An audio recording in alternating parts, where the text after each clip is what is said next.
I was downstairs in the basement trying to clean the drain hole in the air conditioner when I heard the phone ring. Natalie was washing dishes in the kitchen, so I figured she would pick up the phone. I heard her pick it up through the vent on the second floor. "Hi, Katie, it's good to hear from you. How long has it been?" I didn't like Katie. She'd been Natalie's friend since high school, and I'd always had bad feelings about her. Luckily, we moved away from Lancaster shortly after we got married. I wish it had been a little farther away. Yeah, that's what I thought. 8 years really did go by fast. What's going on? I didn't like the way this conversation developed, but I only had one side of the conversation. Katie, hold on a second. Steve's working downstairs in the basement. Let me go and close the door. I'll be right back. I heard Natalie hang up the phone as she walked across the room to close the door. I crossed the basement and quickly picked up the wall-mounted extension phone. "Hi, Katie. I'm back. So what were you going to tell me about?" "Nat, there's a medical device conference next weekend at the Lancaster Holiday Inn, and guess who's coming?" "You're kidding. They're both going to be there?" "Both of them. They're coming Friday night and staying all weekend." "How do you know that?" "Jared called me this morning and he was dying to see you. He asked me to call and see if I could talk you into coming to Lancaster for the weekend. It'll just be you, me, Jared, and Martin." I had a rag on the end of the phone receiver. I really wanted to jump over the receiver and grab Kathy by the neck. What the hell was she suggesting? "I don't know, Kathy. If I can get away, I'd love to come over. I'm going to have to fondle Steve for a while. As soon as I know, I'll call you back." You remember how good a time we had at the last convention when they were here? Don't you, Natalie? "You're damn right I remember. Every time I make the kids breakfast in the morning." "I can't believe you had the nerve to call that kid Jared." "Why not? Steve has no idea. He thinks Jared belongs to him, even though they don't look anything alike." Damn, this conversation was getting worse as it went along. I quickly went over everything in my head and found out that Natalie and Katie had an affair with these two guys 8 years ago, and Natalie ended up getting pregnant with Jared. She passed the baby off as mine and naturally never said anything about the affair. Now, Natalie and Katie were planning to get back together with these guys. "Katie, I'll call you back as soon as I can. If I can't get away for the night, I can at least get there for the day. That would be better than nothing." "All right. Call me as soon as you know." After we all hung up, I had a little time to think.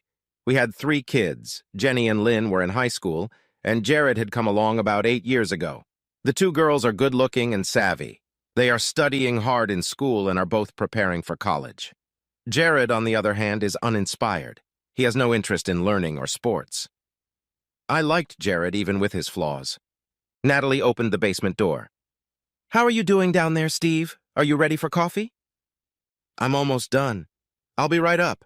I think I'm going to take a shower before I do anything else." After a long, hot shower, I sat down in front of the TV with my family. I was trying to figure out what I was going to do. This wasn't a little mistake Natalie had made and regretted. This was something she had done intentionally and planned to do again.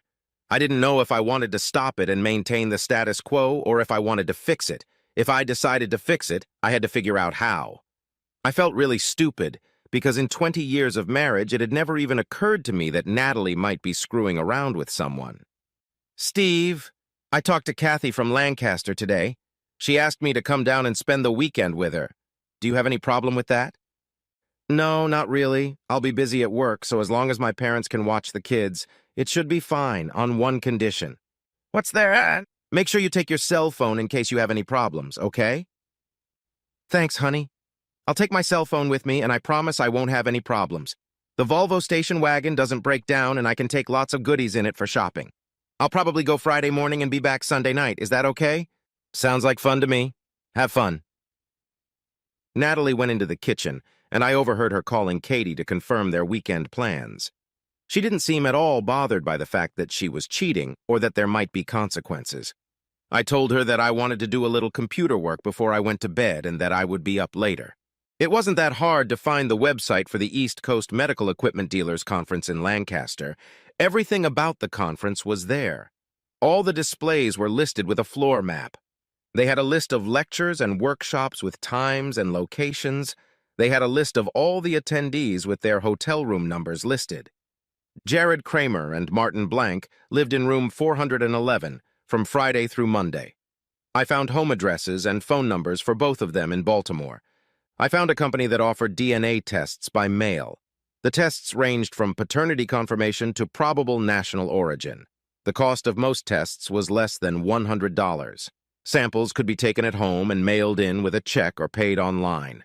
I filled out the application forms on the website and paid for the 4 paternity tests with my PayPal. After printing out the collection instructions, I gathered everything I needed to get the samples. I printed a mailing label and prepared a padded envelope for priority mailing. I prepared several CD mailings and prepared a stack of blank CDs. Jared's and Martin's wives would probably want a copy of the evening's event recordings. I worked for a corporate security consulting firm. My work schedule was flexible, but since I had some free time, I just decided to take a week's vacation. Another nice perk of the job was the availability of various equipment that I could use to gather information. By then, I had pretty much decided that the marriage was over. The fact that 8 years ago she had had an affair and forced me to raise a child was bad, but the way she and Kathy joked about making a fool of me was too much. There was no way I could forgive that. Now she was doing it again. This would have to end it for good. The next day, I collected DNA samples from the kids. They thought it was cool. Then I went to the bank and transferred almost all of my savings into a college trust fund for Jenny and Lynn, but left $12,000 in cash. I was able to set it up so that the trust was safe from my wife or a shrewd divorce attorney. I took steps to cancel all credit cards and the current account on Monday morning and opened a new account in my name only. I was going to lock up the house so Natalie would have to find another place to sleep. I was sure she could find some legal way to get into the house, but I hoped to have some other things settled by then. We could decide about our son Jared later. Even though he wasn't mine, I felt some responsibility for him. I stopped by Seymour Schlump's office. Seymour had been my attorney since we came to Reading. He was fair and hardworking. I liked him. I explained the situation to him as best I could. He pressed me to make sure we had no chance of reconciliation. In addition to the divorce proceedings, I asked him to contact Jared Kramer and see if there was anything he could do about his son. I suggested that he pay $500 in monthly retroactive child support, or have him take the child and raise him. His last option was for him to give up all rights to Jared so I could arrange for his adoption. I was sure he would agree to the latter. Seymour had everything he needed. I promised to send him pictures and audio recordings he could use. He gave me an email address at the office and some pre-addressed mailing lists for paper materials. Betty Moore was the most obnoxious real estate agent I have ever met. There were very few things I liked about women, but she was a hard, dedicated worker. I gave her a listing of our house and signed some powers of attorney for her. I told her that she would have to get all the signatures from Natalie herself that she would need. She laughed and assured me there would be no problem. I told her that the locksmith would give her a set of new keys. A wireless video camera disguised as a smoke detector was best for the job. I picked up 2 of them and grabbed 4 bugs. I also needed a clipboard, a set of stickers with the company logo, and 3 laptops. I put together a purchase order to replace the faulty smoke detector in room 411 on company letterhead. I would put the computers and all the equipment needed for the recording in a regular suitcase. I took a small stepladder. The Holiday Inn had room 311 available, and I booked it under a different name, just for Friday. There was wireless internet access there. Walmart had the best deal on disposable cell phones. I took 2 of them, just in case. My mom and dad moved into an old farmhouse near Lebanon a few years ago. It was too big for the 2 of them, but it had always been my dad's dream. He had a big vegetable garden, chickens, and an orchard. Jared loved to go there. They were more than willing to put up with us for as long as it took. My father liked Jared, but he called him Jake. He said Jared sounded like a sandwich salesman. Jared seemed to like the name Jake better than his real name. A few years ago, Dad bought a big motorhome and a little Kia to haul him around in. He used it 3 times and lost interest. I told Daddy to gas up the motorhome and get it ready. I knew the girls would resent being away from their friends for the summer. They had 1 more year of high school left before college, and they wanted to finish it at a prep school in Vermont. Natalie didn't want to spend the money. Although they were a year apart in age, they were in the same grade. Don't ask. I had no idea how Jared would take it. I'll deal with the school situation later. Right now, I had other problems. At least all the kids liked being with my mom and dad. Natalie left early the next morning. She was all in tears and thanked me again for letting her spend time with her friends. I told the kids to pack for their trip and bring enough stuff with them for the whole summer. As I suspected, the girls were thrilled. I told them to take brochures from Burlington Preparatory School, and suddenly everything was rainbows.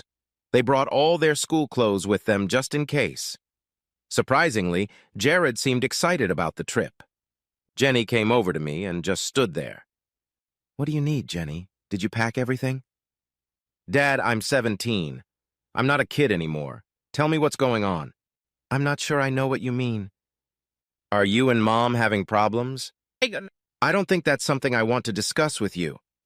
If there was something going on, your mom and I would try to keep it from you. Why don't you pack the rest of your things?" "No, Dad. I'm serious. Things look different this time. Lynn and I want to know what's going on. We think we have a right to know." I didn't want to say anything to her about it, but I knew it would come out sooner or later. "Okay. At this point, I'm not very happy with the relationship between your mother and me. Things aren't going well between us. I don't know exactly what's wrong, but I know something's wrong." "Is Mom cheating on you?" I was quiet for a long time. "I'm not sure, but I think she is." Jenny turned around and shouted up the stairs. "You were right, Lynn!" "What does all this mean?" "I'd better let Lynn tell you." Lynn came down the stairs towards Jenny and me. "Tell him, Lynn. Do I have to?" "Yes, he knows, but you still have to tell him." Lynn lowered her gaze to her feet. Finally, she spoke. "About 4 months ago, I was skipping school with one of the guys from my lab class. We stopped by the house so I could buy some CDs. It was a Wednesday, which is when Mom usually goes shopping. I think you were at work in Boston. As we were walking down the street, we saw a gold SUV pull into the driveway. That guy, Floyd, who works with you, got out and my mom launched him into the house. We sat outside for almost 2 hours until he came out. I waited another 10 minutes and went into the house. Mom was taking a shower and the bed in your room was a mess. I left and went back to school for the rest of the day. When we got home, she had dinner ready. The bed was made and there was a stack of sheets in the dryer. I told Jenny, but she didn't believe me. For about 30 seconds, no one said anything. "Thanks for telling me, girls.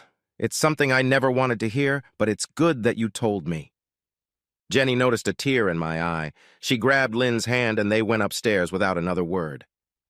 Dad showed up just as the locksmith arrived. While the locks were being changed, I dumped all of Natalie's clothes, shoes, and personal belongings into 150-liter garbage bags. The bags almost completely filled the back of my car. After discussing it with the girls, I decided to stay late at work before heading to the conference. CenterX was a company that was locally based, but was quickly spreading across the country.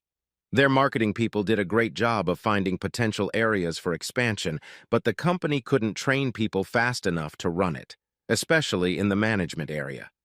They tried to talk me into moving to a new office and offered me several different locations trying to get me interested.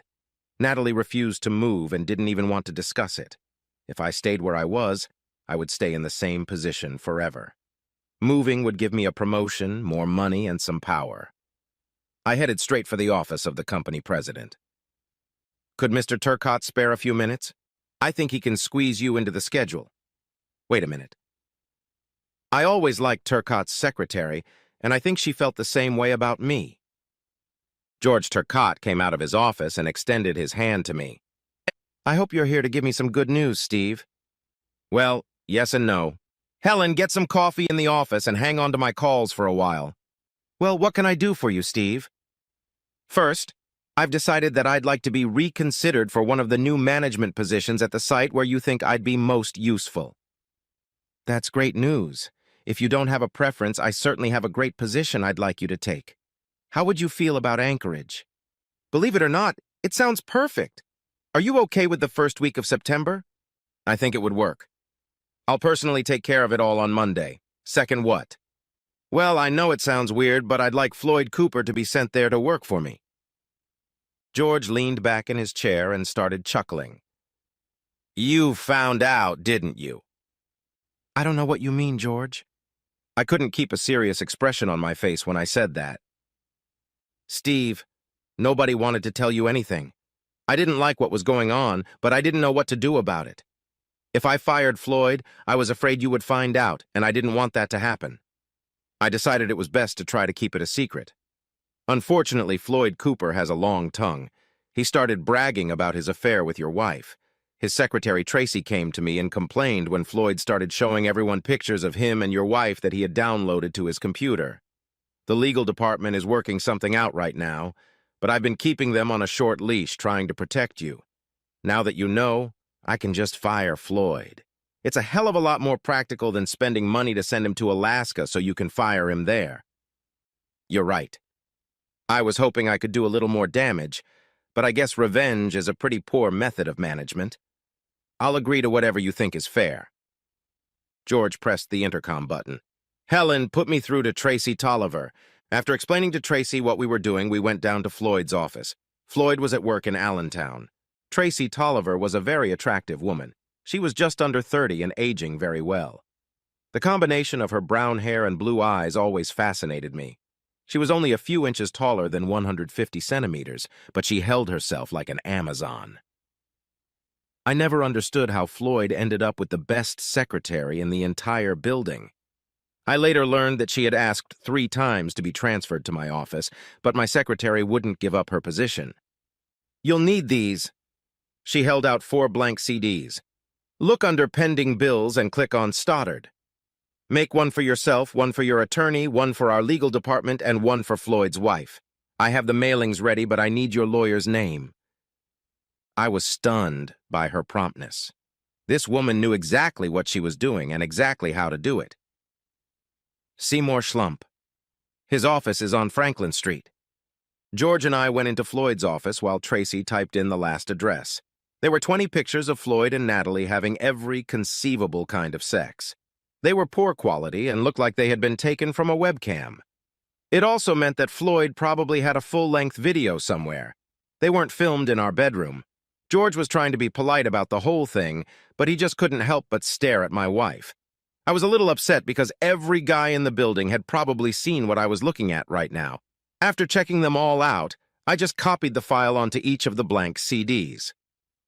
Tracy poked her head into the room. Delete the whole damn file when you're done copying this crap. I handed Tracy the 4 discs. She put each one in an envelope and handed one back to me. Don't let your kids get their hands on these. I'll mail these 3 out Monday morning. I told George about my plans at the Holiday Inn. He didn't like the company getting involved, but he agreed to it. There was a work crew in the area on Monday, and he said he would have them stop by and take down the cameras I was going to install. George and I shook hands. I thanked him, and he thanked me. I think it was a good meeting. The drive from Reading to Lancaster took about an hour. Parking in the back lot, I checked in, paid cash, and got my keys. The first thing I did was change into my work clothes. The maid on the 4th floor was friendly enough. I showed her my work assignment, and since no one had checked into the room yet, she let me in. It only took about 20 minutes to install the fake smoke detectors. The room had 2 queen-sized beds. I was able to position the cameras to get a good shot of each bed and part of the room. Don't sweat it, I was a professional. I hoped none of the occupants would notice they were in a room with 3 smoke detectors. I went back to the room, changed clothes, and started setting up all my equipment. The pizza delivery guy got there about a half hour later. By 3 o'clock, everything was ready. Both cameras were working perfectly. The pictures were clear even in the normal light of the room. My laptop was on and working with a good high-speed connection. I had one camera set up to record every movement and the other I triggered manually. Heck, I loved my job. I had one problem. I didn't know where Natalie was. I dialed her number on my cell phone. Hey, Steve, isn't that a great caller ID? Hey, Natalie, just checking to make sure everything's okay. The kids are with my parents and I'm still at work. Where are you now? We're still at Katie's. Her husband, Ray, is going to watch their kids. Katie and I are going to spend the night at Melanie Thompson's house. There's going to be a couple of other girls from school there. That should be cool. Sounds like fun. Take some pictures. In your pervert dreams. Who's this Ray guy that Katie's with? Do I know him? I think you do. That's Ray Wilson. He was on the soccer team with you. Yeah, that's right. I remember Ray. What's he look like? A little heavier, a little balder, and a little softer. Sounds like normal aging to me. Okay, Natalie, I'll let you go. Have fun and call me if you have any problems. Love you. Love you back. Bye. Bye. I did remember that Ray was a big son of a bitch and a nasty one at that. If they were leaving, that meant they'd be here soon. I figured they would use Natalie's car, which was fine with me. About that time, some activity started in the room. Camera number 1 started recording exactly as it was set up. There was a lot of idle chatter about the trip and other trivia. They were both pretty big guys. Jared had dark hair and dark eyes, while Martin was a little bald and looked pale. Both seemed to be in good shape. Bug picked up the ringing of Jared's cell phone. Hi, it's the horse farm. What can I do for you? They both enjoyed it immensely. I wondered how many times they'd used it before. We're here, honey, and we can't wait to chat. What do you like? I assumed he was talking to Katie. It's good. It's the Outback.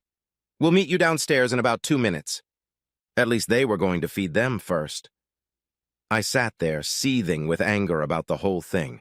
If I wasn't so caught up in the mechanics of what I was doing, I'd probably be getting ready to stomp on someone. I immediately left the room and headed for the stairs at the end of the hallway.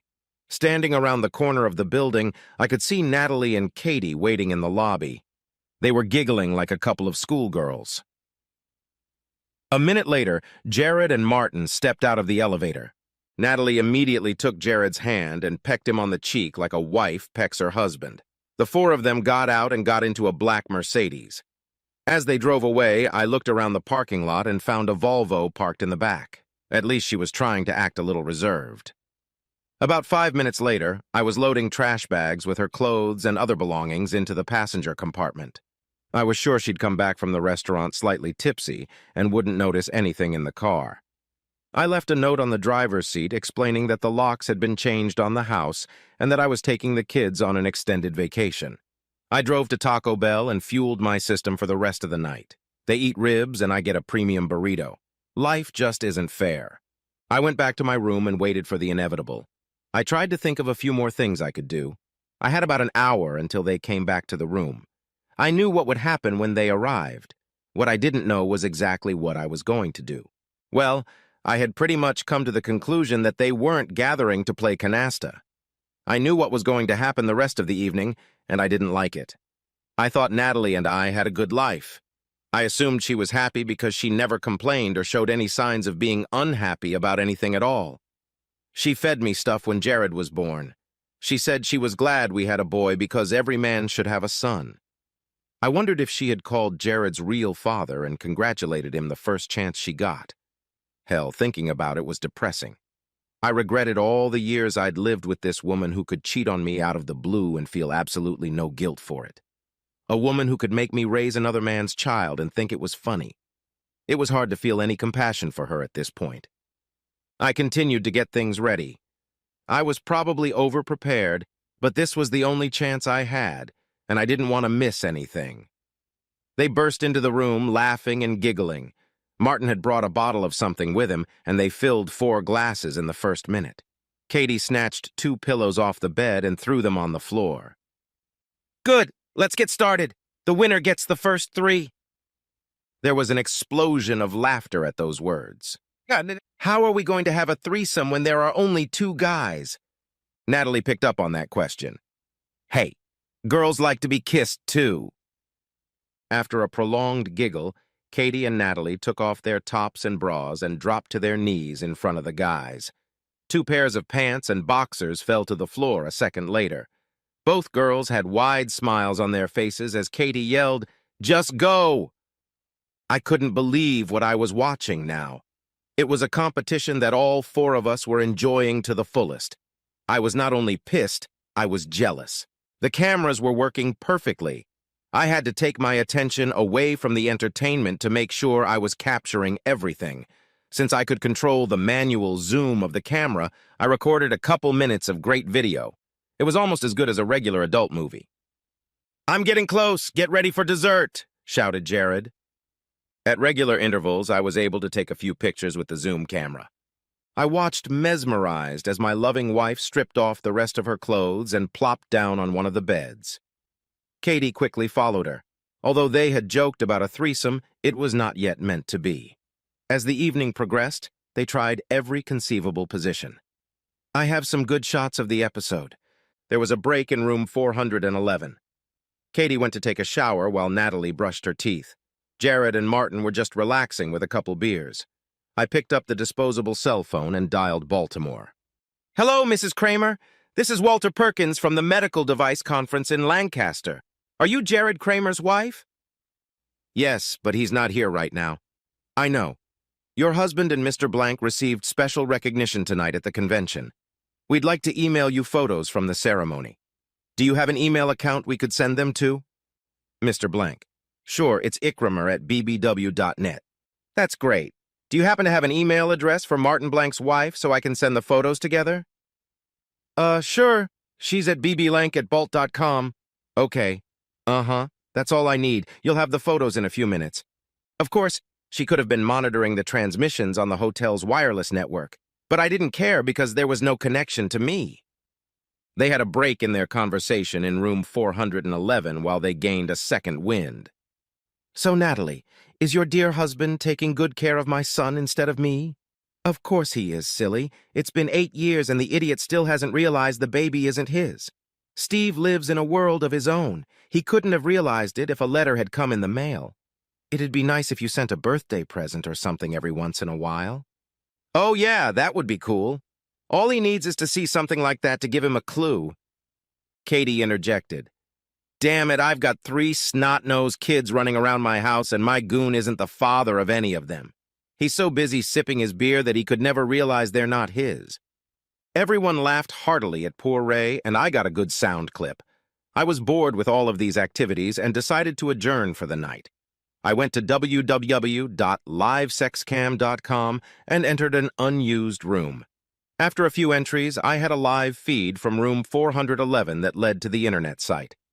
I added a headline to the page: "Natalie and Katie do Jared and Martin." My wife and her friend decided the break was over and started hardcore on the guys again. The webcast was going well and the number of viewers had passed 100. It took me about 20 minutes to get everything packed up for the exit. I left the live streaming computer for last. By then, over 400 perverts had watched the show, and I'm sure a few were recording it for later distribution. I turned off the last rig and called Ray Wilson. "Hey, Ray, you sober?" "Yeah, who's this?" "Just a friend, Ray. I want you to listen to something." I played a short audio clip I made with Katie. "Son of a bitch, where'd you get that?" "Ray, she's in room 411 at the Holiday Inn.